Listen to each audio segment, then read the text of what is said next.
हे काय पडद्याने उघडी कशी काय?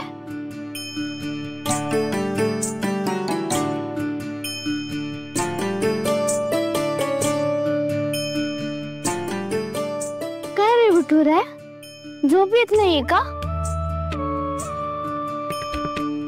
कशी ग? माझ्यासारखीच उभी राहून मलाच दटवून विचारतेस?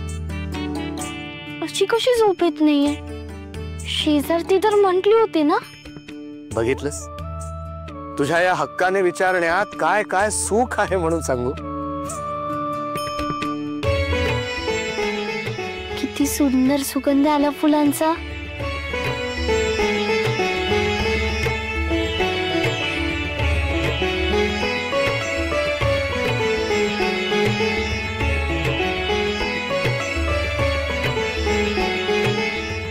विठुरा, कोणाच्या खोड्या काढत होतास?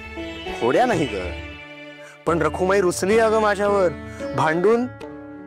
विठुरा, तुमचं कधी भांडण होतं का रे रखुमाई माते बरोबर? किती नेमका प्रश्न विचारलास ग सखू.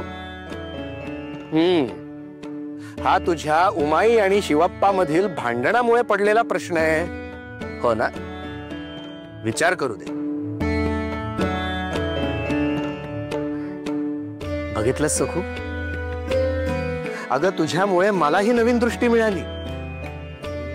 खरं तर भांडण वाद हे एकमेकांना समजून घेण्यासाठी फार आवश्यक आहे. त्या निमित्ताने एकमेकांकडे बघण्याची दृष्टी कळते, नव्याने जाणून घेता येतं. फक्त इतकंच की भांडणातून सुरू होणारा हा प्रवास रुसव्याच्या वळणावर लवकरात लवकर जावा, तर अबोल्याची गोडी वाढते. आणि हा प्रवास लांबला तर मात्र मन दुखावतात. समजलं? काहीच का नाही सांगतेस? बोल ना. अरे हो, आप्पा कीर्तनात रखुमाई माता कशी रागवून इथे आली होती आणि तू गोप पेशात मनधरणी करायला आला होतास ते सांगतात. विठुरा, तुमच्यातलं भांडण मिटलं तसं उमाई आणि आप्पांचं भांडण कधी मिटेल? लवकर मिटवशील ना?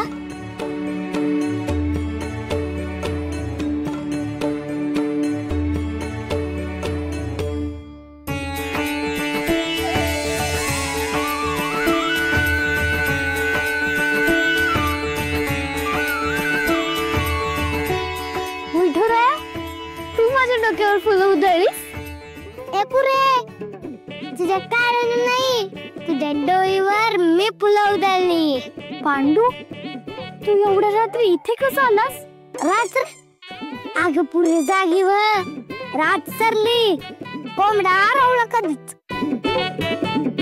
पहाट झाली पुरे, पहाट. आणि एवढं पहाट झालं तू माझ्यासाठी फुलं घेऊन आलास? काहीतरीच काय. अगं पुरे, अगं ऐक की, तू माझी स्वप्नात आली होतीस. स्वप्न? तुला पण स्वप्न पडलं होतं? आणि स्वप्नामध्ये तुला फुलं पाहिजे होती. मोठा नग का गेलो आणि फुलं गोळा करून आणली. किती गोड.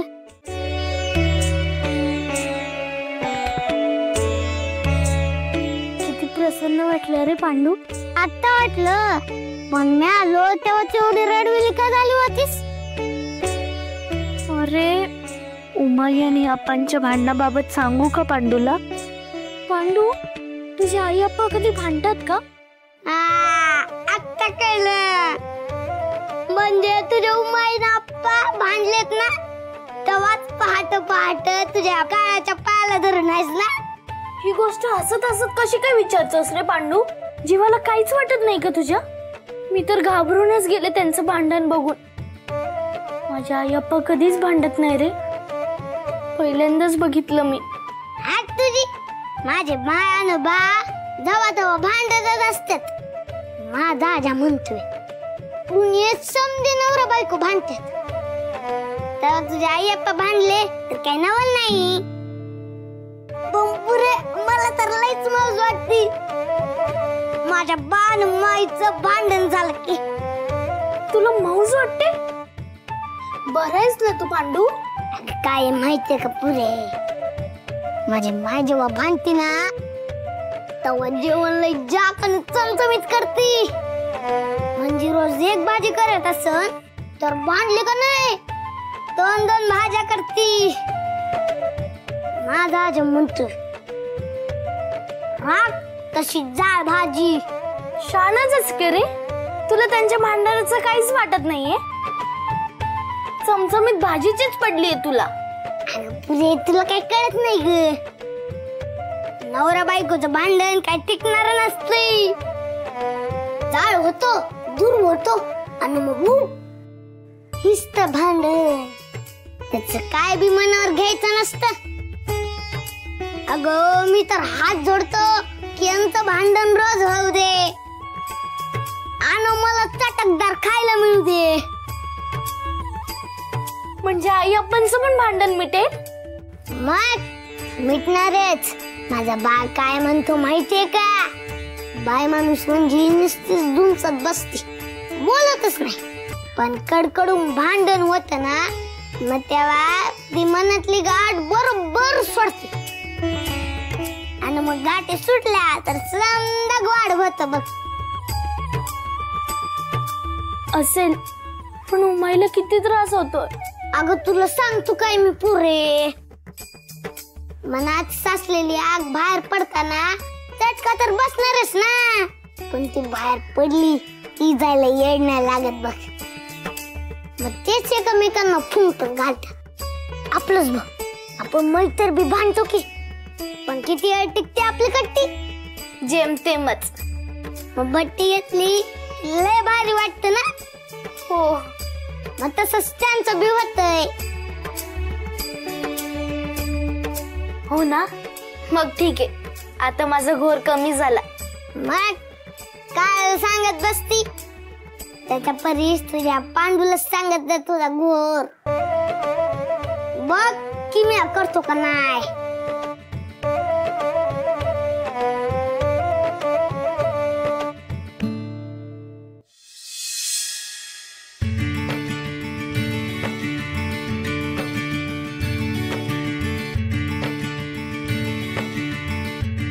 इथे कोणीतरी झोपलंय.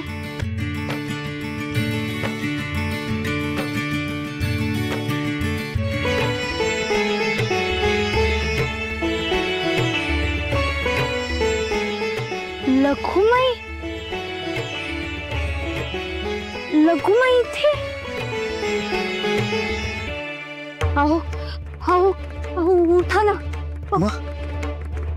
अहो चोखू दिसत नाहीये, परस्तारी पण नाहीये. सखू, सखू, सखू, सखू, सखू, दार उघडं कसं आहे?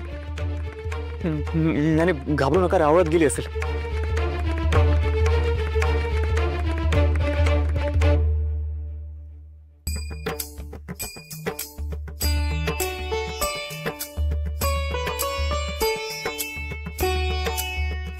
लखुमाई, उमाई, लखुमाई रात्रभर बाहेर पाऱ्यावर झोपली होती. पाऱ्यावर? अगं काय हे लखुमाई, हक्काचं घर आहे ना तुझं हे, मग बाहेर का? ये बरं आत.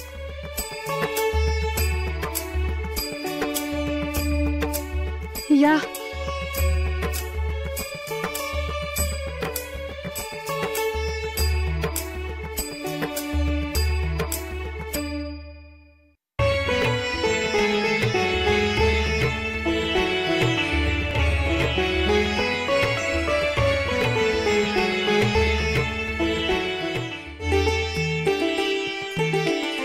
नारायण नारायण नारायण नारायण. देवा हो, माता सखूकडे गेल्यात याने तुम्ही निर्धास्त असायला हवे की हे असे अस्वस्थ? निर्धास्त हो? अहो मुनिवर, देवीने आपलं तेज वीणेत ठेवलंय, विसरला नाहीत ना? अरे हो हो हो, हे मी विसरलोच. देवा, आता तुम्ही ज्या काही भावना व्यक्त कराल त्या मातेपर्यंत पोहोचणारच नाहीत, हो ना? अहो तुमचे शब्द वीणेतच अडकून राहतील. तुमच्या मनाचा टाहो. मुनिवर, सहानुभूती दाखवताय की जखमेवर मीठ चोळताय? नारायण नारायण, नाही नाही नाही देवा, अहो तुम्हाला दुखवायचा विचार मी स्वप्नात देखील करू शकत नाही. अहो तुम्ही अस्वस्थ दिसताय, त्यावर फुंकर कशी घालावी याचा विचार करीत होतो. भगवंता, साऱ्या निसर्गाने जर का तुमची भावना मातेपर्यंत पोहोचवली तर कल्पना सुरेख आहे मुनिवर. अहो पण सखूचा, तिच्या घरच्यांचा पण विचार करा. पहा ना, किती आपुलकीनं करतायत होते. आणि देवी, त्या मात्र आपला तेज रावळात ठेवून आहेत. त्याही मनुष्य भावना अनुभवित असतील. एक सांगू देवा, आता या क्षणी या भावना त्यांना देवत्वापेक्षा भरजरी वाटत असणार. साधं किती मनमोहक असतं याचा प्रत्यय त्यांना येत असणार. नारायण नारायण.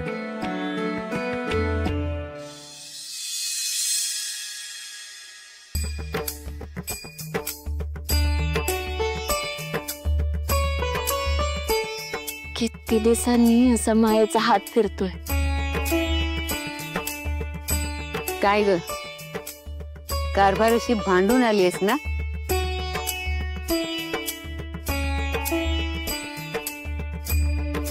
अगं बाई, किती अचूक ओळखलंय, पण उत्तर काय देऊ? आणि इतक्या सच्चेपणाने विचारल्यावर खोटं तरी कसं बोलू?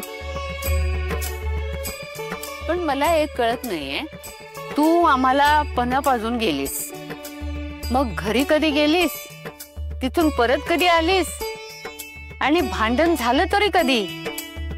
आणि एवढं घर सोडण्याइतकं भांडण झालं तरी कशावरून? नाही म्हणजे घरी नव्हते गेले, ते धानी मला इथं शेजारच्या गावातच भेटले होते. मी म्हणलं नव्हतं का ते पायाला भिंगरी लावल्यागत समध्यांची गारानी सोडवत हिंडत असतात. पुण्याचंच काम करतो ना तुझा कारभारी.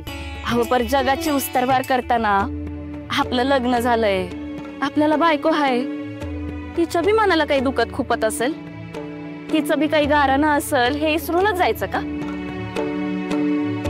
तिच्या मनाची, तिच्या हौसा मौजाची काहीच किंमत नाही. ती दिसरात राबती, संसाराचा एवढा गाडा हाकती, ती कुणासाठी? कारभाऱ्यात जीव गुंतलेला असतो म्हणूनच ना. त्याच्या पायीच करते ना वसमद, त्याची काही जाणच नाही. आणि म्या म्हणते प्रत्येक वेळी आपलंच बरोबर, हा कुठला हे काय हो? बायको काय बी सांगायला गेली की तिला खुळ्यात काढायचं, ही काय रीत आहे होय? नाहीतर काय, लोकांना अधिक महत्व द्यायचं, त्यांच्या गरजा पाहून अडीअडचणीला धावत धावत जायचं, मग आपलं काही का होईना. हे असंच वागतात आमचं कारभारी बी. भांडण नाही होणार तर काय होणार? माझी माय जेव्हा भांडती ना, तेव्हा जेवण लय जाकन तंतमीत करती. म्हणजे रोज एक भाजी करत असन तर बांधली का नाही 2-2 भाज्या करती. आजी, आज बघ आपल्या घरात 2-2 भाज्या होणार, ते आपण चटकदार. काय कळतं का ग तुला? हा, इथं गंभीरपणे भांडणाचं बोलतायत आणि तू मध्येच काय पंचटपणा करतेस? आणि खाण्याचं काय काढलंस मध्येच? अगं असं नाही ग आजी, पांडू सांगत होता त्याचे आप्पा म्हणतात की भांडण झालं तरच बायकांच्या मनातली गाठ सुटते, नाहीतर ते मनात सगळं साठवून ठेवतात, बोलतच नाहीत. आणि जर मनातलं बाहेर काढायचं असेल तर भांडायला तर हवंच ना. आणि आजी ठाऊक आहे का, पांडूची आई रागा रागात एकाच्या ऐवजी 2-2 भाज्या करते, काही एकदम चटकदार. म्हणून भांडण पाहिजेच ना. तू आणि तुझा तो पांडू, दोघही अतरंगी ध्यानच आहे. म्हणे भांडण पाहिजे, मनातलं बोलण्यासाठी भांडण कशाला पाहिजे? आपण आता विठुरायाशी बोलतो की नाही, तसं बायकांनी रकुमाईकडे मन मोकळं करावं, तिला सांगावं. इथे माझंच गारहाणं कुणाला सांगावं असं झालंय.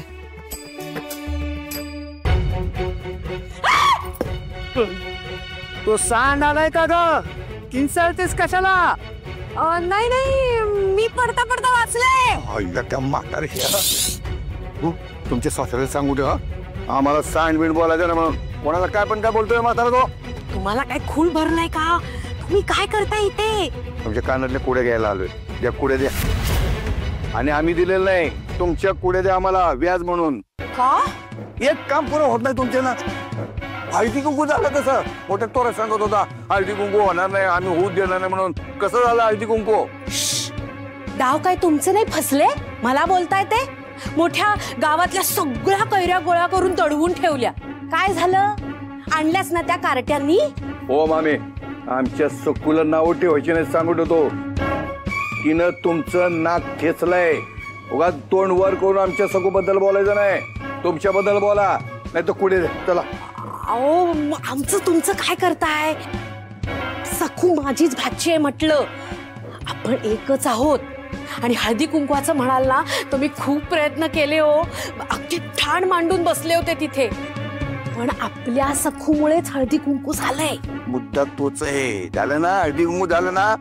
अहो माझा काही दोष नाहीये हो. ती कोण लखुमाई का कोण ती आली आणि हळदी कुंकू झालं.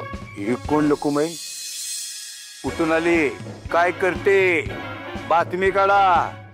काय बी करून तुला शोधून काढा. आमच्या बाजूचं कोण आहे आणि आमच्या विरोधातलं कोण आहे आम्हाला समजलं पाहिजे. हो हो हो. हाक लावू नका त्याला, नाहीतर लोचट कुत्र्यासारखा परत परत येईल. हाय हाय हाय. हाकलवला. दादा तुम्ही घोर नका घेऊ.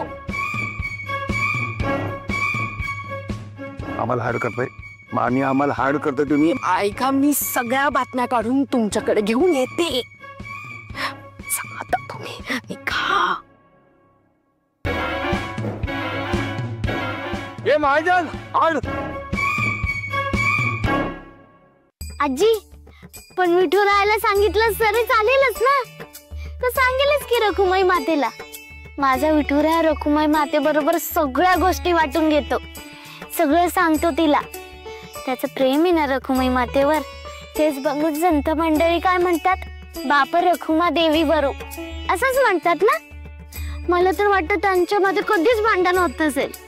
काही नको सांगू कौतिक, हे तसंच असतंय.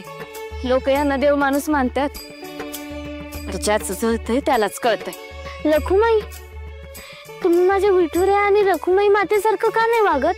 ते दोघं भांडत नाही त्याच्या मागे काहीतरी गुपित असेल ना. फार बोललीस. अगं ते देव आहेत, आपण माणसं आहोत, आपल्यात भांडणं व्हायचीच. उगीच काहीतरी. बास झालं आता, पुरे. नवऱ्या बायकोंची भांडणं ती जास्त ताणायची नसतात, कळलं? चला उठा आता, आंघोळीला चला. माहेर वाशिणी आहात म्हणून उशीर चालतोय. चला उठा. सखू, नमस्कार करायला विसरलीस ना? तेल लावल्यावर नमस्कार करायचा असतो, नेहमी करतेस ना? लखुमाईला वाटेल मुलीला वळणच नाहीये. अगं लक्षात होतं माझ्या, पण बोलण्याच्या नादात राहून गेलं. या आजीने आंघोळीची घाई केली ना म्हणून. देऊ का एक धापाटा? माझ्यावर ढकलतेस होय का? हा अगं अगं असू दे, कशाला? नाही कसं, तुम्ही माहेरवाशीन म्हणल्यावर जाणवलं. कितीतरी वर्ष मायेचं माहेर पण अनुभवलंच नव्हता.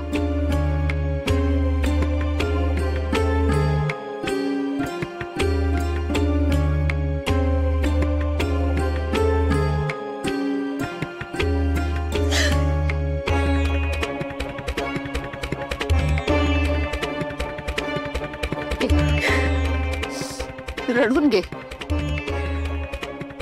मी तर म्हणते मन भरून रडून घे. माहेरच्या कुशीतच रडावं लागतं ग बाईला. एरवी आसू गिळून, पदर बांधून, तोंडावर उसना हसू आणून कामाला झुंपावं लागतं.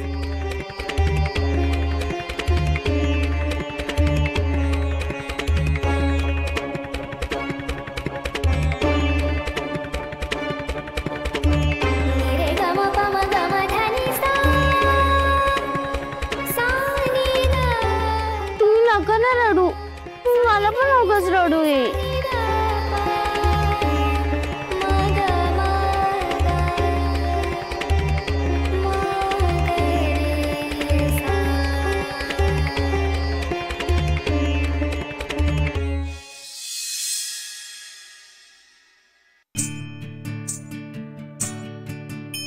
विठुऱ्या, तुला सांगितलं होतं ना की उमाई आणि आप्पांचं भांडण मिटव म्हणून, पण त्यांच्यातली रुसवा फुगवा अजून तसाच आहे. तू काहीच नाही का केलंस रे विठुऱ्या? वा रे वा, म्हणजे सगळ्यांच्यात मी तुझी बाजू घ्यायची. आजी म्हणत होती की रखुमाई मातेला सांगावं, पण मी म्हंटले विठुरायाला सांगितलं तरी तो सांगेलच की रखुमाई मातेला. हो ना? माझा शब्द खाली पडू देऊ नकोस. आणि ऐक ना, आपल्या हळदी कुंकवाला 5वी सवाशीण म्हणून आली बघ. अरे लखुमाई रे. तिला आजीने हळूच विचारलं तर ती काय म्हणाली माहितीये का? तिचं पण तिच्या कारभाऱ्यासोबत भांडण झालंय. बिचारी रात्रभर 12वर झोपली होती. आज आजीने तिच्या केसांना छान तेल लावून दिलं. प्रिये, मी सारखा सारखा तुझ्याशी बोलत राहिलो, तुझं लक्ष वेधून घेण्यासाठी फुलं उधळली आणि तुला पारावर रात्र काढावी लागली. चुकलो ग प्रिये, माझ्या कल्पनेतही असं काही आलं नव्हतं.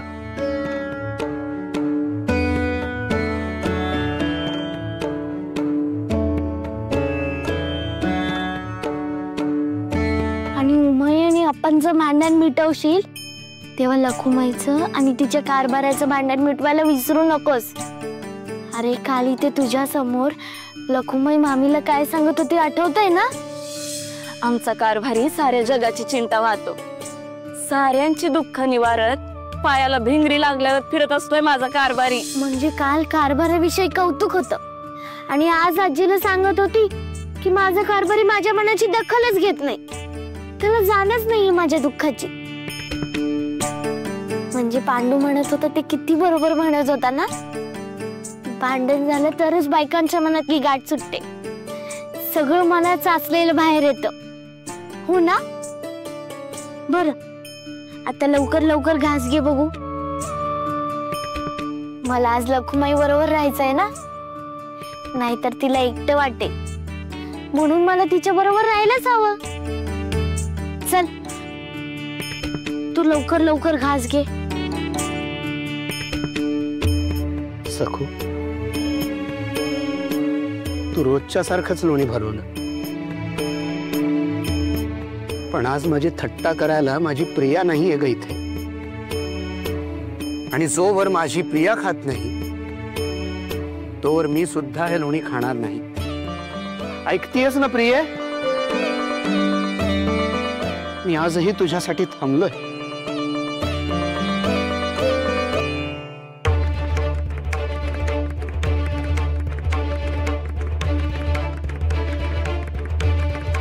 या मिनीतून अचानक नाद कसा आला? कोणी वाजवली तर नाहीये, मग झणकर कसे आले?